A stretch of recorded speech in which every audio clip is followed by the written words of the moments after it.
All right, welcome to the webinar, everybody. This is marketing during the lockdown. We're going to discuss 5 strategies that every business can and should be focusing on while we are in lockdown, even if you're completely closed for business. We've got a lot to get through in this 1 hour, so I'm going to keep my introduction short. My name is Andy Goldberg. My company is Action Coach, and I work with businesses in and around the Glasgow area, so basically Central Belt, who want to grow their business. And in normal times, I really only work with good businesses that are well established, that are looking for high growth. These days, I'm working with any and all businesses that need help to survive the COVID-19 crisis, but also not just survive, but to actually thrive for when we come out of this. And at the end of this session, at the end, you'll have an opportunity, if you've not worked with me before, or if you don't know who we are, you'll have an opportunity to sit down with me one-on-one and just book in a session and do a free, no obligation coaching session and go into a little bit more detail and depth around some of the things that we discussed today if you want some help. So that help will be made available to you, and all of my contact details will be up on the screen at the end of the session, which will finish by 4 o'clock. I'm hoping to have a bit of time for Q&A, but in order to do that, we just need to press on pretty quick. So the way this topic came about, now I did 3 strategies last week, and that's up on my YouTube channel. I just wanted to update it and include 5 strategies today. And the way this came about was from a conversation with one of my coaching clients who had to close down. They closed all their doors, sent all their team on furlough, and my client said, well, they've got nothing to do. And he's worried that when this thing, ends, they're going to come out of it with no clients, with no business and no revenue. So we looked at, well, what could they be doing? Not just to keep busy, but to stay productive and ensure that they come out of this strong, to make sure that they've got momentum for when they do reopen their doors. And we identified 5 activities, 5 strategies that any business can and should be doing, not just now, but all of the time. And one of the things I've discovered during the COVID-19 crisis is that the things we need to be doing now are things that we should be doing anyway. We just now have a sense of urgency and a sense of purpose if we want to come out of this alive. And a lot of people are worried and a lot of people are stressed. And there's a sign on my desk, next to my desk, which says displace worry with activity. And I find this really interesting. I've had this sign on my desk for years, and I teach all my clients it. When COVID-19 first really started to get serious, we were saying in Action Coach, we were saying replace panic with planning, because everybody was panicking. We said, well, you need to replace that panic with planning. What are you actually going to do? What are you going to do to survive the next 3 to 6 months on little or no revenue? And what are you going to do so that when you come out of this, you're going to be stronger than when you went in it. You're going to be leaner. You're going to be more focused. You're going to be better coming out of this one. Then, turn this crisis into an opportunity. So whatever it is you're worried about, we need to displace that worry with good, clear, productive, focused activity. And one of the things a lot of people are worried about are losing customers, losing sales, and losing revenue. So that's what we're going to talk about today. And the agenda is we're going to talk about 3 of my favorite marketing strategies, which are strategic alliances, client referrals, and re-engaging with past prospects and past customers. We're also just going to mention briefly, it's a good time to be updating your content and your marketing and your social media and so forth.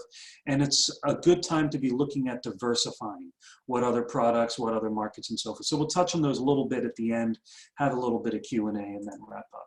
So I am going to go fast, guys, so take notes. But fingers crossed, I am recording the session and it will be uploaded to my website within probably 48 hours, assuming that the technology all works. So we're going to talk about marketing today, which means we need to first have a few rules in place. And we can't just be in panic mode and do as much marketing as we possibly can. We need to treat marketing like a proper strategy, like we would in normal times. Now, all of my clients who work with me know that to be a marketing genius, you need to test and measure. So we need to launch a marketing strategy and measure what's working, measure what's not working, test different headlines, test different offers, test different platforms or channels to market, and see what works and what doesn't. So that's no different now. We need to measure what we do. You need to be clear on who you're targeting. So Target audience is 70% of a good marketing strategy. So the offer and all that kind of stuff comes later. Make sure you're absolutely clear on who it is you're targeting and get a good definition written down of your ideal customer and your ideal market. Know your numbers and have KPIs, key performance indicators, with yourself and with your team and anybody that's going to be doing marketing activity. We want to make sure we plan it out. We want to make sure we've got a good schedule in place of activity, a good calendar, and just some structure and some discipline with everything that we're doing. Yes, let's go fast and let's go big, but that doesn't mean we should treat it any less professionally than we would at any other time in our business lives. So let's talk about strategic alliances. Strategic alliances in its most basic format is working with another business that doesn't compete with you, but they share your target audience and you guys can refer business back and forth to each other. So let's just talk a little bit more about how a good strategic alliance works. This is probably my favorite marketing strategy that there is. So first, again, we need to be clear on your target audience. Now, I mentioned this again with strategic alliances because it's really important, because you need to educate other companies, other business owners or business leaders. You need to educate them on who you want to be referred to. Because the beauty of a strategic alliance is you can target your audience very specifically, but in order to do that, you need to be able to describe to somebody else who you're looking for. And you need to be able to identify good strategic alliances that fit the right profile, which means you need to be clear on who your target market is. You need to understand your acquisition cost and your average lifetime value.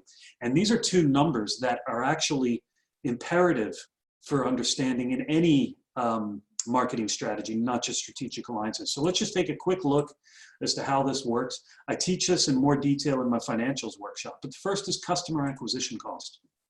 And basically what that means is how much does it cost you to buy a customer with any particular marketing strategy. So for example, if you invest 300 pounds in an advert in the local paper, for example, and you get 10 customers from that advert, you paid 30 pounds per customer. You bought a customer for 30 pounds each, if that makes sense. So that's your customer acquisition cost for that marketing strategy. And like any cost, you want to figure out how you can reduce it. And there's two ways to reduce an acquisition cost. Either you spend less money on the marketing strategy, or you get more customers as a result of more effective marketing. So you either need to get the 300 down or the 10 up to get a better, lower acquisition cost. And the second is the average lifetime value. You need to know, what is your customer worth to you in pound signs over their lifetime. So for example, let's say you spend, your customer spends on average 550 pounds a year. Now, if you're one of my coaching clients, you'll know how to do that and you'll know your numbers. So let's say a customer spends 550 pounds a year, and on average, they stay with you 6 years. Some customers spend less and stay for a shorter period of time. Some people spend more and stay for a longer period of time, but these are the averages. So your average lifetime value is 3,300 pounds. So that's what a customer is worth to you. So if you know what a customer is worth to you, you now know what you're willing to spend to buy a customer. And that's how we can make good, intelligent marketing decisions. And like any value, you want to know, how can you increase that value? And there's two ways to do it. One is to get your customers spending even more than they are now, or get them to stay with you longer. So increase your customer loyalty or upsell and raise your prices and get them spending more. So what types of companies would make a good strategic alliance for you? Well, first of all, they need to be good at what they do. They need to have a good reputation. They need to have a solid product or service. And the reason that's really important is if you're going to create an alliance with them, if you're going to associate yourselves with them, then you're going to share that reputation. So, you don't want to be seen to be getting into bed with companies that aren't good or don't have a good reputation. So hopefully that's pretty obvious. Second is you want companies that are open-minded, first of all, to the idea of trying something new, because even though many businesses will understand at a superficial level what a strategic alliance is, they don't really do them, and they don't really do them very well. So you're going to need to be able to teach a company how to do a strategic alliance. So they need to have the right attitude, be open to trying something new, and they need to be supportive. In other words, they need to be willing to help you as well.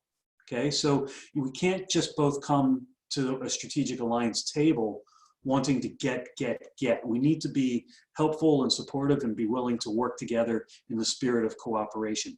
And that means there needs to be trust. And strategic alliances This will be good news for some of you and not such good news for others, but strategic alliances are built on trust. They're built on personal relationships. So it's really, really important that when you're approaching strategic alliances, that you feel that you can get along with them and work together with them. The third is they need to have a good database. So you're going to want this company to send something to their database of customers, ultimately referring them to you. And so they need to have good records, a good database for mail shots or posts, or, you know, even if it's good social media channels, but they need to have a good database of the customers. And they need to share your target market. So it's not just enough that they have a lot of customers and that they've got a good database, but they've got to be customers that fit your target audience. So I think we've probably touched on that enough. And they need to be non-competitive.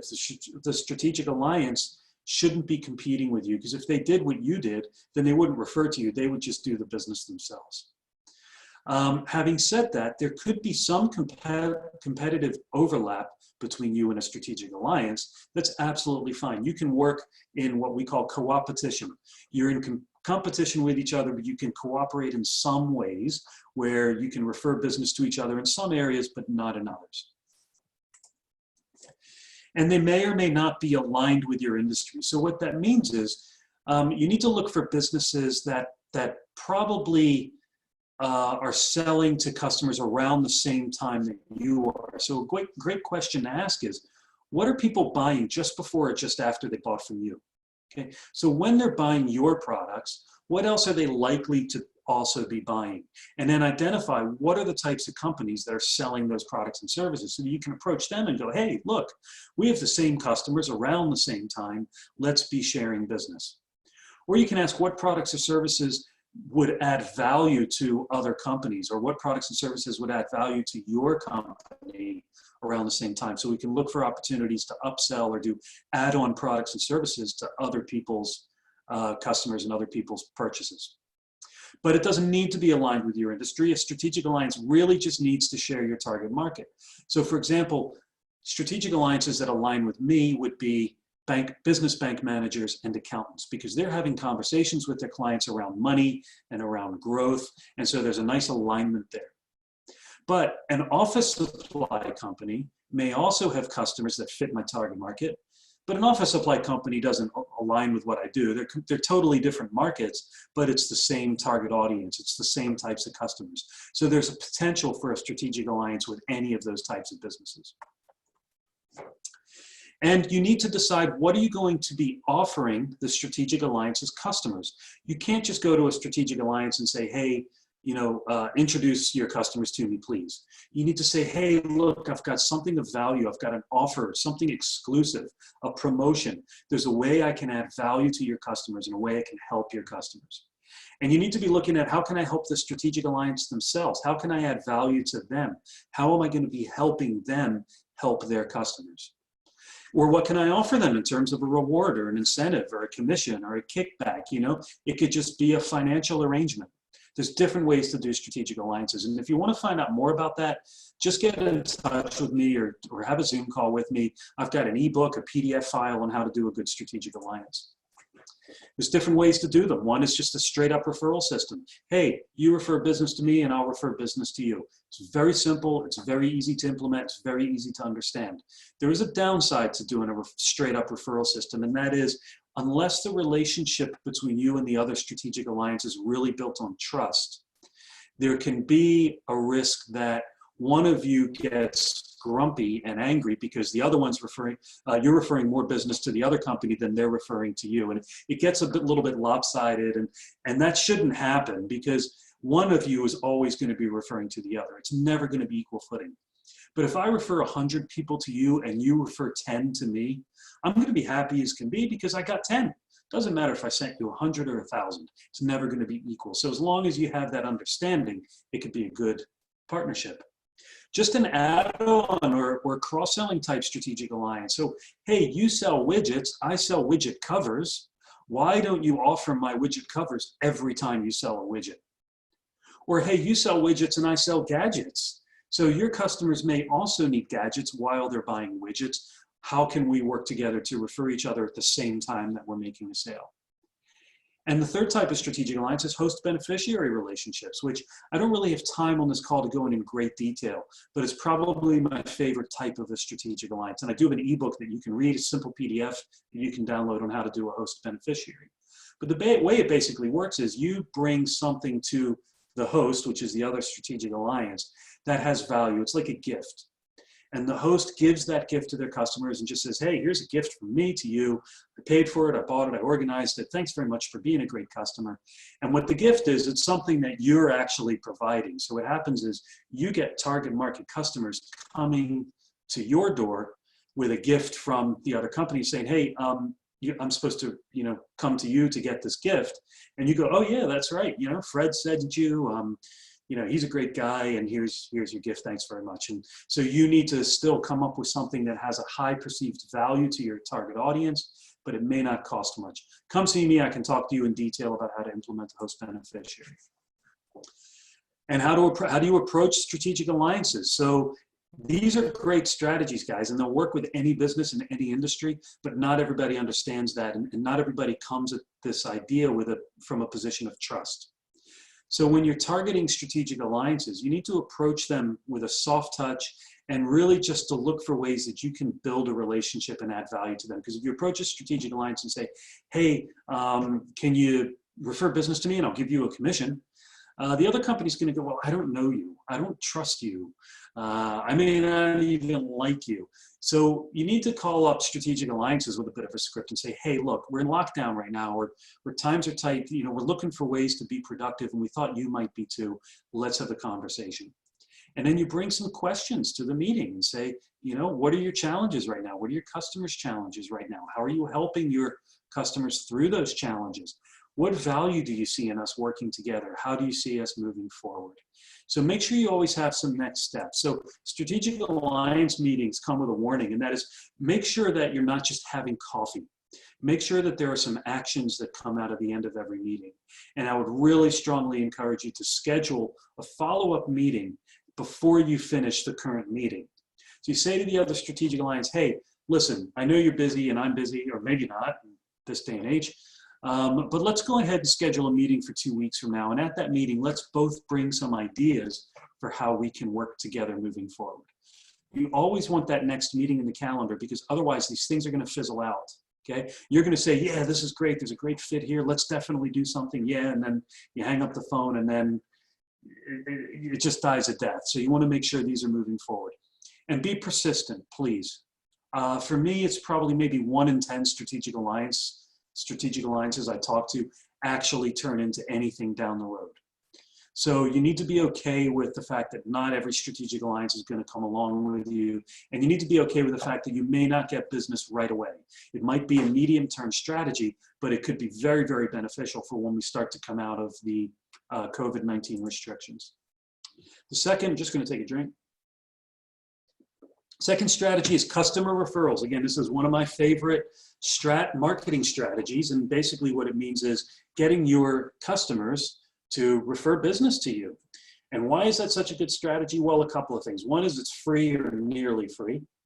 The second reason is you should have a much higher conversion rate, sales conversion rate, and a much higher average value of sale from referrals, because what's happening is your customers are sending people to you. So new customers are coming, but they're referred by a trusted source.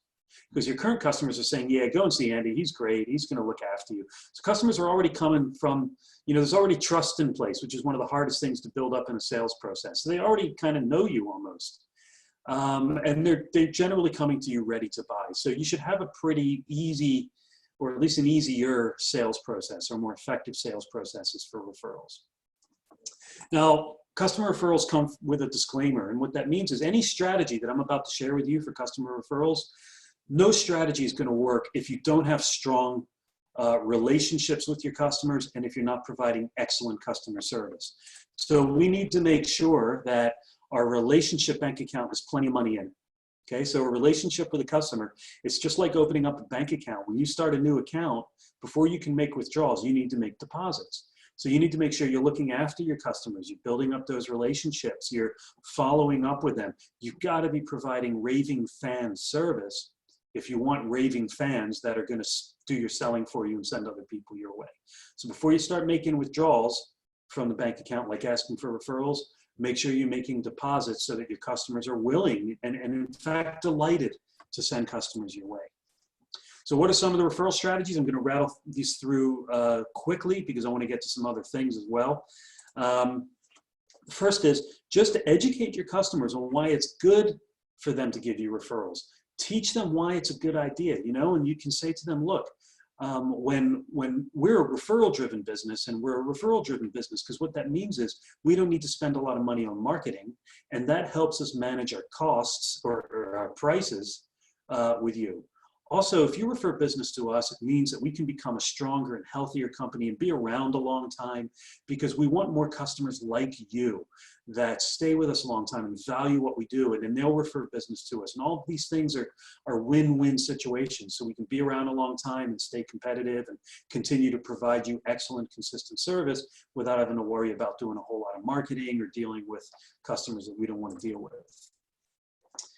Ask people for referrals when they've just bought from you, okay? So maybe you've heard the expression before, when people buy, their emotions are high. You know, they're happiest when they've just bought from you. You know, Apple customers are happiest when they opened up their new iPhone. It's just arrived, they've just bought it, they've just opened it up, and you know, that's when people are the most excited. So it's a great time to be asking for referrals. Ask for referrals when somebody didn't buy from you. So play on their sympathies a little bit and say, hey, look, I'm sorry, now's not the right time. And, you know, I certainly respect your decision not to go with us, but hey, you know, who else do you know that might get value from sitting down with us today? And, you know, just play on their sympathies a little bit, and who knows, you might get a referral out of it. Position referrals right at the start of your relationship with a new customer. So when they're buying or when they're shopping, say, listen, the way we do business is, you know, we're going to provide you outstanding service. In exchange for that, we'd be grateful if down the road you were able to give us some referrals and introduce us to your friends or family or business associates. Would that be okay? And if you say it like that and you say, would that be okay? 10 out of 10 customers are going to say, yeah, that's absolutely fine. And so you may also get them thinking now about who they might refer to you in the future. So start to set their compass, their brain for thinking about who they can send your way. Make referrals a condition of doing business with you. Now, I know that sounds a little bit bold, but basically, look, you say to customers, look, we only do business with customers that are willing to refer business to us. Is that okay with you? Oh, and by the way, in exchange for that, we're going to make sure you get awesome service. You're going to get amazing service from us. You're going to love us. You're going to be wanting to refer people your way. We're just letting you know that this is how we do business. Now, that might sound a little bit over the top, but believe me, I've seen businesses do this, and it definitely works. And you can have a laugh with it, right? You can have fun with your customers around this one. Offer a standard price or a referral price. Again, something that it's a little bit different, you can have some fun with. So a customer says, how much does this cost? And you go, well, it depends. Do you want the standard price or the referral price? And of course, your customer's going to look at you and say, well, what are you talking about? Well, I'm glad you asked. So our standard prices what we offer our customers. But if you promise to refer business to us, and we promise to provide you excellent service, but if you promise to do business with us, we'll give you this lower price. So you're basically discounting in exchange for referrals. Now, this isn't a legal contract. A customer's just going to make a promise. You can't necessarily hold them to it in the future, but it's just a different way to catch people's attention and say, yeah, of course I'm going to take the referral price. Great, here's a referral price. Thanks very much for your money. So who are you going to refer to us? Offer rewards, you know, gifts and incentives. A reward is something you offer, an incentive you offer in advance. So, hey, if you send referrals my way, I'm going to give you a 50-pound gift check for Amazon. A gift is just something that maybe comes out of the blue. You say, hey, thanks very much for referring to us. And, you know, you send a nice gift basket or something like that. But it's nice to say thank you. Or it could just be a free product the next time you buy from us. So, hey, listen, if you refer to us, the next time you buy from us, there's going to be a 15% discount.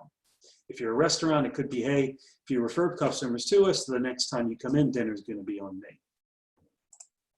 Again, you need to know what your acquisition cost needs to be and what your average lifetime value is of a customer, so you know how much you're willing to spend on a reward or on a gift. Give gifts to your customers to pass on to their friends or their business associates or their family. So one of the things I do occasionally is I give a book an action coach book, a book by Brad Sugars. I'll give it to somebody and say, hey, would you mind passing this on to, to a few of your customers, a few of your clients? And on the back of that book is a little sticker with my name and phone number on it. And sometimes these, people will read the book and want to find out more, and they'll get in touch with me. So what can you give out that doesn't cost you much, but is going to get people to get in touch with you? Use referral cards, create a raving fan referral club. I don't want to go into too much detail today about how to do that, but basically what it looks like, it's a personalized card with your customer's name on it. And on the back of that card, there is value associated with the card. So it could be a discount, it could be, something that you're offering that doesn't cost you much to deliver, but it has value or perceived value to the customer. And your customers can pass these referral cards out to their friends and family and business associates. And the business associate or friend or family member comes to you with the card and says, hey, I'm here to redeem this, basically. So you get the card back and you can see that your customer, Bill, it's his card. So you can send the card back to Bill so he can use it again. And you may also send Bill a little gift. In the meantime, the customer that came in with the card is going to get the royal treatment. I mean, you're going to go way over the top with them, over service the hell out of them, so that they go back to their friend Bill and say, Bill, thank you. That was great. You really must pull a lot of weight over there because they really looked after me. Oh, and by the way, with that new customer, you're going to give them their cards right away because they understand how the whole strategy works. So you turn every one of your new customers into a referrer as soon as humanly possible. Just ask for referrals. There's different ways to ask. I'm just going to show you how to ask. Here's a bunch of different ways to do it. A few of these come from, I'm going to give Andy Bounds a shout out from his book, I think it's the jelly effect or the snowball effect. I can't remember which one now. But some of these come from him. Hey, could you do me a favor, please? I saw on LinkedIn that you know Mrs. X. I'd love to speak to Mrs. X to share experiences about cleaning services, for example. Could you introduce us, please? Perfectly acceptable way to ask for a referral. Another way to say it is when a customer's told you that they're happy with the service, because of course you follow up, don't you, after you've delivered a service or a product. Hey, I'm delighted to hear that you're so pleased with the impact we've had in your business. I'd similarly love to help Mrs. X in her business. Would you mind introducing us, please? Very straight, direct way of asking for a referral, very, very polite and very professional. Use the advice tactic. Hey, can I ask your advice, please? You work with lots of corporate lawyers, and I'm keen to get to know more of them because I can help them with X, Y, Z, whatever your product or service is. How would you advise I go about meeting them? And then your customer may give you an answer, and you can say, oh, thanks, I'll do that. I'll go there, or I'll call them up and say that. I really appreciate that. Hey, one other idea. Which of your lawyer contacts would you feel most comfortable introducing me to? Again, there's no real trick here, but it is just another angle that you're coming at in order to solicit referrals from your customers. Here's my referral script. It comes in 3 parts. Now, I've kind of taken part of this from John Costigan's sales training and sort of made it my own, but this has worked well for me in a number of different careers over the years. And it basically goes like this. Part 1, thank the customer for their business. Say, hey, thank you for being a great customer, loyal customer all these years and sticking with us through thick and thin. And, we really appreciate it. And I can't remember the last time I said thank you, so thank you. Part 2. Now look, I'm in role play now, so I'm talking to my customer. You say, look, I know that my competition are always knocking on your door, ringing the bell, trying to get in to see you and replace me. What would you like to see more of from us or less of from us so that you never take their call? And that's exactly how I say it. I want to recognize that there's competition out there that's banging on my customers' doors. I want you to tell me what you want from us so that you never take their call. I don't like to ask customers, how can we improve? I hate that question. I'm an expert in my field. I want to position myself as an expert in my field. I don't want my customers telling me how I can do it better. But I do want to know what my customers would like to see more of from me so that they're getting more of what they want. And that's part 2 of my referral script. And part 3 is, who else do you know who would get value from sitting down with me? Now, sometimes I might need to help the customer by describing who I'm looking for, or who's my target audience, so that they can get a little bit more focused about who they're thinking of. Say, hey, what 2 people do you know that you could refer me to? And then when they tell me, I say, great, thanks. How will you introduce me? Because remember, a customer referral is not a cold call. You can't just let your customer get away with, hey, call Joe. I'm sure he'll take your call. He'll love to hear from you.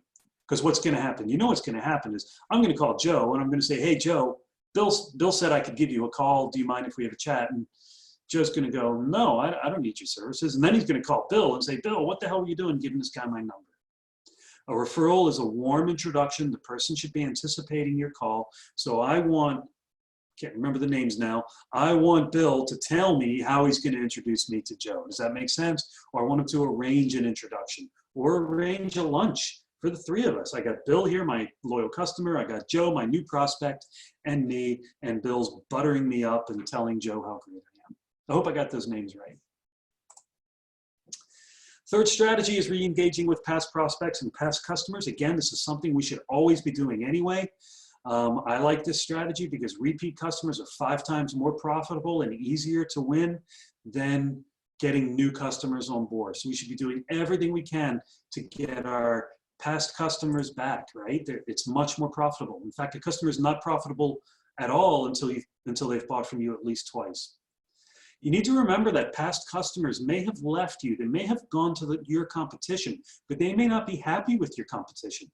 So you need to be getting in touch with them because they might be saying, you know, actually, Andy, it was a mistake leaving you. These guys have let me down a couple of times. Sure, let's go give it another go. So don't just assume that because customers haven't come back to you, that doesn't necessarily mean they're happy where they're at. They just may not have gotten around to considering other options. Past prospects, maybe you've bid for business with prospects in the past and they didn't buy from you, or you submitted a proposal, or if you just own a retail shop, maybe customers have come in and talked to your salespeople but never bought. But just because they didn't buy from you doesn't mean they bought somewhere else. They may have looked at your products and services, looked at your proposal and decided, you know what, now's not the right time. Or maybe they decided, you know what, I just don't have the money right now. So 6 months later or 2 years later, you're calling them up again, and maybe now is the right time. They just needed somebody to kind of give them a little bit of a boost. So please don't assume that just because a prospect didn't buy from you, that they went elsewhere.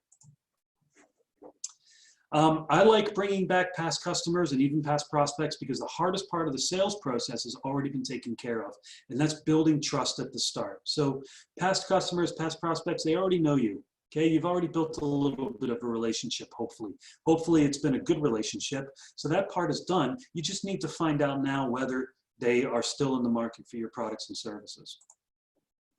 So how do we re-engage with past prospects and past customers? Make sure it's a soft touch. Guys, in this day and age, these days, people don't want to be sold to, so no hard sales. But people are still buying, and it is okay to be doing some marketing. But we do want to come at it with an empathetic touch, and we just want to be a little bit maybe softer in our sales process and be understanding that our marketplace may be, stressed right now. So we need to be looking at how can we add value, not how can I sell to you, but how can I add value to your life? How can I add value to your business? And make sure we're getting some steps in the next, in the calendar with our customers so that they're not just fizzling out. So you can call up a customer and say, look, now may not be the right time, but why don't we set a time to speak in 2 weeks' time or 3 weeks' time, or when the lockdown lifts or something like that. Let's make sure we restart the sales process the way we normally would and get next steps into the calendar all of the time. Make sure you keep good records. If you don't have a good CRM system, now is a great time to get a CRM system. You can get one that doesn't cost much. They're online, they're secure, they back up all your data, but they will manage all of your customer data, not just their names and business and phone number and address. You need to keep track of what they said the last time you spoke to them. You need to keep track of the outcomes of any meetings you've had with them. If you've proposed products or services to them, you need to keep track of what were those things that you proposed to them or sold to them in the past. So have a good CRM system and keep those records. Ask for referrals. So when you're speaking with prospects, again, it's a great opportunity to be asking for referrals when you're phoning them up and asking them if there's any opportunities to do business either now or in the future. Get your past customers and your current customers, get them into a VIP program, a loyalty program. Make sure you're giving them an incentive to come back, an incentive to do business with you. You want to lock in that loyalty. So you need to be looking for how can you add value to their business? How can you add value to the loyalty program?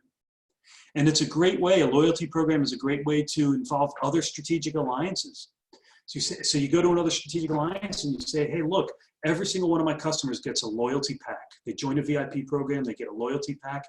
Why don't you put something of value into my loyalty pack so they've got to come to you to get it? So just a simplistic example would be a restaurant. So you go to your local restaurant, you say, hey, give me a voucher for a free bottle of wine for any customer that comes in for dinner. Just give me a voucher for a free bottle of wine and you stick it in the pack. You send the loyalty pack to your customers. The customer sees the voucher and they go to Fred's restaurant and they buy dinner and they get the wine for free. And you're not paying for the wine, the restaurant's paying for the wine because they're getting a new customer. If that makes sense. So just looking for different ways that you can add value to your current customers and your past customers. Look for ways to over-service them. Now is a good time to be over-servicing the hell out of your customers. Go way above and beyond for your customers in any way that you can. Ask them, how can I, service you better? How can I add value to what we're currently doing? How can you help them? This is probably looking like a current theme. I did that, a recurring theme, and I did that purposefully. Again, we want to be asking our customers for referrals as often as possible. Look at what your customers bought the last time they bought from you. So hopefully you've been keeping good records. Try and sell them more of what they've already bought from you. They're obviously in the market for, what they buy from you, so they'll buy from you again. If what you sell is not something that people buy often, like let's say you sell kitchens, your customers aren't going to buy another kitchen the same year unless they're moving again. So offer them things they haven't already bought from you. Use a magic matrix. A magic matrix is a simple spreadsheet where you've got all your products or services across one axis and all your customers down another axis, and you shade in the cells that they, for the various products that each of those customers have bought. And then you can look at how you can target your marketing better so that you're only offering products or services to customers that haven't bought those particular product services in the past, but they have bought from you. So they're already good customers. They haven't bought those products. You can target your marketing accordingly. And ask great questions. How else can I help you? What's going on in your life right now? What's going on in your business right now? What challenges are you having? How can I add value to your life? Have a great script and make sure your salespeople have a great script for when you're phoning up or getting in touch with past customers. Now is a great time to be updating all of your content. So you want to be looking at your website. I can tell you web designers are working right now. Many of them work from home anyway. Yours might. But web designers are certainly working right now. And web designers, I know a lot of them, and they're always complaining to me that their clients are always too busy to get them new content, new text, new photographs. Well, there's no excuse now. You guys have the time to be doing that. So make sure you've updated your website. Make sure you've updated the messages on your website as well, okay? So if you need to put any COVID-19 related messages up there, make sure you're doing that. Make sure you're showing that you're understanding and empathetic to your customers during this time. Same with social media. Now's a good time to be looking at what you're posting on Facebook and updating your LinkedIn profile, making sure that it's professional looking. I can certainly give you some top tips if you want to get in touch with me and do a one-on-one. I've got some strategies to help you get the most out of LinkedIn. But of course, you can also just Google it. There's more than enough information out there. Make sure you're doing everything you can on LinkedIn. But update your profile, update your company LinkedIn page, your Twitter account, Instagram if you use Instagram, and update your YouTube channel as well. So YouTube is now the #1 social media platform in the world. There's more people on YouTube than any other social media platform. If you are not on YouTube and if you're not creating video content like I'm doing right now, you're really missing a trick, guys. And I don't care what industry you're in, what business you're in, people are watching videos right now and there's content that you can put out there. Not adverts, but just content that's of value or entertaining that's going to attract people to your business. Now's a great time to be creating videos. Looking at your brochures, your leaflets, all your various marketing materials that might need upgraded, now's a great time to do that. Again, marketing companies are working right now. I can certainly refer you to a couple that I work with that can help you get your branding and your appearance up to snuff. And look at your mail shots and your email shots and all of these various messages that you're putting out there. What needs changed? What needs updated? You know, has your target audience changed? Do you need to expand your target audience? We'll talk about that in a second. But all of these various marketing pieces that we're too busy to do when we're busy, now's a great time to be looking at that. Do you need to change what your USP is, your unique selling proposition?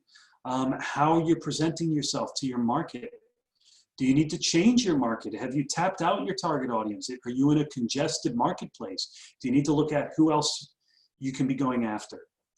You know, there's a lot of importance being placed now on the vision and the mission and all these kind of soft messages coming out of the company. Your culture, your employment. Do you need to update your careers page on your website? Do you need to create a company culture and share that with your target audience? Action Coach has 14 points of culture. They're on our website. You can just download them. And again, any messages surrounding the coronavirus, you need to make sure those are on your website as well. And finally, looking at diversification. So again, nothing I shared with you today isn't something that you should be doing anyway. Okay, so we always need to be looking at, you know, what new markets can we be targeting? What new products can we be bringing to our current markets? And we need to be looking at, you know, what do we have the infrastructure now to do? What can we be manufacturing now? What services can we be supplying now that we currently aren't, but are supported by our current infrastructure or our current skill set or our current people?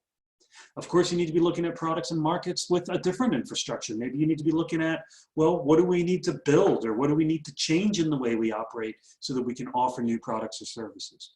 Business is for the bold.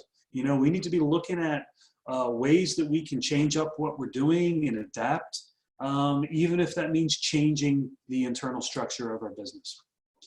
Look at the next opportunity in your industry. What are people going to be snatching up when we come out of this? What's your version of toilet paper and hand gel moving forward that people are really going to want more of? Okay, so it's not going to be the strongest that survived COVID-19, and it's not going to be the fastest. It's going to be the most adaptable. Now is the time to be looking at where can we change what we're doing and what we're selling. Look at that magic matrix. Again, diversification is, you know, is a great time to be looking at the magic matrix. What have our current customers not bought from us that we need to start selling to them? What do we need to add into our current product portfolio and then start educating customers and saying, hey, by the way, we do this now also. And finally, here's a great question. I mean, it's a superb question for you and your team to ask. Do a brainstorming session and ask, hey, what are we good at already? What are we good at now? Now, what I mean by this is, if you make widgets, if you're a manufacturer of widgets, it's not that you're good at making widgets. That's not what you're good at. That's just a product that you happen to sell. You're probably very good at manufacturing, problem solving, selling, understanding customers' problems. If you sell a product or service that customers need quickly, like let's say you're a plumber, you know, and customers need you now, you're probably very good at responding or being flexible or managing difficult schedules. If you've got engineers out on the road, you're probably very good at managing infrastructure and scheduling and these kinds of things. You're probably very good at training. You know, you're good at lots of things that can be applied to products other than the widgets that you already sell. So look at the way your business is designed. Look at the way it's set up. Look at the skill sets of your team and ask the question, what are we really good at that can apply to other products and markets? Now's a really good time to do that. In fact, now's a really important time to be doing that, because when we come out of COVID-19, we're going to need to be changing things up and doing things a little bit differently. All right, so just before we start to get into Q&A, make sure that you have a 90-day action plan in your business. Now, these days, things are changing pretty quickly. Me and my clients do 90-day plans, but you might need to be doing 30-day plans. I recommend you write a 90-day plan that needs updated every 30 days. If you want to write a 90-day plan, if you want to learn how to write a 90-day plan, just get in touch with me or get in touch with any of the other action coaches in Scotland and set a time aside with them and write that plan. Second is, I want you to take 5 things that you took away from today's session. Hopefully you've been taking notes. I want you to write down the top 5. Don't just circle them, okay? So we want to write things down again because it reinforces the learning. Write down 5 ideas you need to take action on today and email me what those are. Okay, if you don't want me to email me back, if you don't need to email you back, that's fine. I don't care. Just type that in an email and say, hey, Andy, here are my 5 actions. By the way, please don't ever contact me again. I'll be happy to respect that. But list 5 ideas you need to start taking action on today. Please don't wait. It's speed of implementation. If you don't start taking action today, and I know it's nearly 4 o'clock, if you don't start taking action today, by tomorrow something else is going to come up and this is going to be a thing of the past. So swift action. All right, if you want to start typing questions into the question box, if you haven't done so already, I'll check the question box in a minute, and we can maybe answer some of your questions. We will have time for a few questions. Please make sure you get in touch with us. Now, as I said before, if you've not already done this with me, these are my contact details. Please feel free to email me at andrewgoldberg@actioncoach.com. Go on my website, and there's a calendar link there. You can just book in for a free, no obligation, no charge coaching session. It's a pro bono session. They're 1 hour. Give you some ideas on how to implement some of these marketing strategies. Please follow me on Twitter. I'll follow you back. Connect with me on LinkedIn. I'll connect with you back. Follow me on Facebook. I'll follow you back. Watch me on YouTube. I'm putting a whole bunch of videos up on YouTube. This video will hopefully go up on YouTube in the next day or so as well, so you can watch it. I do see a couple questions coming in, so I'll leave these contact details up here. Question number 1 is, can you just explain briefly the difference between a host beneficiary and a strategic alliance? So thank you for that question, by the way. A host beneficiary is a type of strategic alliance. The main difference between a host ben and a normal strategic alliance is it's one way. You are receiving referrals to you from the other company. And the beauty of that is you can have multiple host beneficiaries that are in the same industry. So for example, I've got host beneficiaries with multiple banks, different banks. Now, all of them can send customers my way. I give them something of value. So I might give them a ticket to one of my workshops, or I might give them a book. So I can give a book to RBS and I can give a book to Bank of Scotland, and both of them are going to send books out to their customers, and hopefully their customers will come to me. That's a host beneficiary. Now, if I need to refer a customer to a bank, I can refer to one of them and not the other, but usually what I do is I just say, look, here's 2 great banks, you pick. You know, you can choose which one. So host beneficiary is very beneficial in that way. How do you calculate average lifetime value of a customer? Again, thank you for asking that question. Probably need to take that one offline, but basically an average lifetime value of a customer is how much each of your customers spends with you on average times how long they stay with you and how often they buy from you. So you need to keep good records. Each customer should have some unique identifier, but you need to be tracking how much they spend with you, and then you just take the average. Come see me offline. I'm happy to walk you through those calculations. So thanks very much for those questions, guys. Again, get in touch with me, andrewgoldberg@actioncoach.com, if you want to sit down with me one-on-one, take you through this in a bit more detail.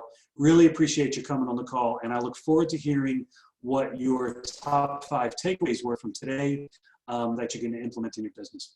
And remember, COVID-19 is temporary. We are going to be coming out of this. Let's make sure we don't just come out of this surviving.